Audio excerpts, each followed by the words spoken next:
The French-Canadian filmmaker Denis Villeneuve, born in Trois-Rivières, Quebec, Canada in 1967, is known for his skillful way of producing visually inventive, sensitive, and unflinching films which often target the issues of human trauma and identity. The director started off his career at the National Film Board of Canada, Canada's public film and digital media producer and distributor, and in the early 90s, he edited TV news for the Canadian Broadcasting Corporation.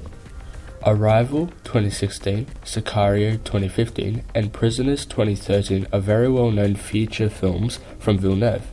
Other films he's been part of are documentaries, TV series, and short films. As a director and producer, his wife, Tanya Lapointe, has helped him in Blade Runner 2049 and Dune. Villeneuve uses lighting as a way to convey meaning.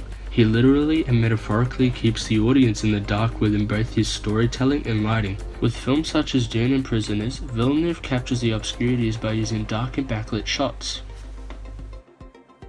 The technique of sound is used in Dune, which is to make the sound when blurred within the musical score.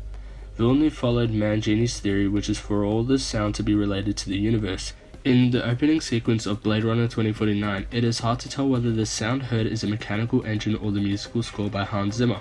In other words, the diegetic and non-diegetic sounds are combined within the films to create the effects.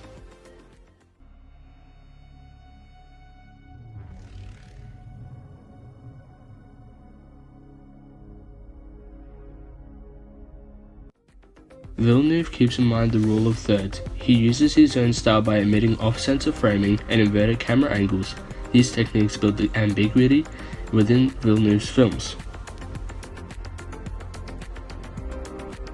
With color, Villeneuve illustrates the emotions of his characters through the use of blues, which represents isolation, and red for enlightenment and discovery. Even though today we think of Villeneuve as the talented director of Hollywood, there was a time where he was not proud of his work. He made his directorial debut in 1998 with the film August 32nd on Earth. The film premiered at the Cannes Film Festival, but Villeneuve was disappointed with both this and his second film Maelstrom in 2001. He then took a long break and came back when he was, in quote, ready to make a film he could be proud of. When picking a cinematographer, Villeneuve chooses Roger Deakins as he has the right approach and technique to accurately display Villeneuve's ideas. They have worked together on many films and cooperate well enough to produce visually intriguing masterpieces. As Villeneuve develops ideas for his films and progresses into the character development, he expresses that he believes filmmaking is a way to be in contact with the suffering of people and to try and tap into that. The director also states that Canadians have the reputation of making dark movies because they are in this society where they have the space to explore darkness. With low budgets, Villeneuve writes simple stories with few moving parts. He uses experimental cutting in order to avoid showing expensive set pieces like the car accident in the film August 32nd on Earth.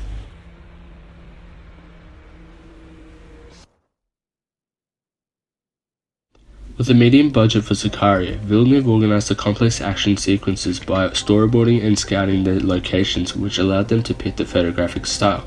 This allowed Villeneuve to work quickly and effectively when shooting. While filming the night vision sequence, Villeneuve used an adapter on the Alexa which increased the sensitivity to light. The scene was then lit up with a low-power single source bounced from high up to mimic realistic moonlight, keeping the audience immersed. He managed these elements with a medium budget by saving time and money, casting famous leads which drew audience attention, shooting interior shots in the studio for increased control, exteriors to wrap the audience in a feeling, and by controlling the score, sound design, and keeping track of the edit for a consistent thrilling tone.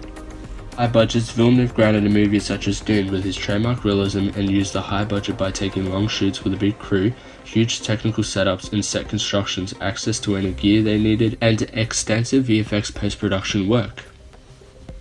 In his early years, Villeneuve attended the Séminaire Saint-Joseph of Trois-Rivières and later on studied at the Cégep of Trois-Rivières. After finding his career path, he then studied at the University of Quebec in Montreal. In an interview, Villeneuve was questioned on how he authentically depicted the location Juarez in Sicario. His answer was that, coming from the documentary world, he's used to trying to see reality with a camera and bringing the will and the passion to make it as authentic as possible. Villeneuve is influenced and inspired by the human condition in his narratives and has maintained a focus on telling the development and the progression of human behavior and the effects of trauma rather than a reflection of political beliefs.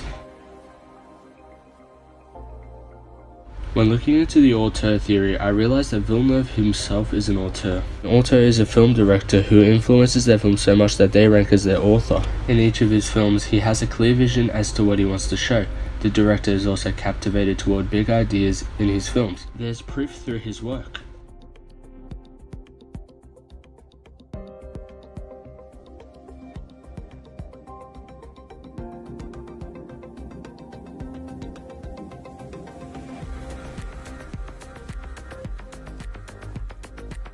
David Lean's 1962 epic Lawrence of Arabia greatly impacted Villeneuve's approach to Dune. It was the most significant and positive influence that was ever acted on the director. He felt the power of cinema through the film and admitted it into his own work. Villeneuve has passion and patience for his work and makes an effort for each and every scene in his films, thus becoming the talented and famous French-Canadian filmmaker.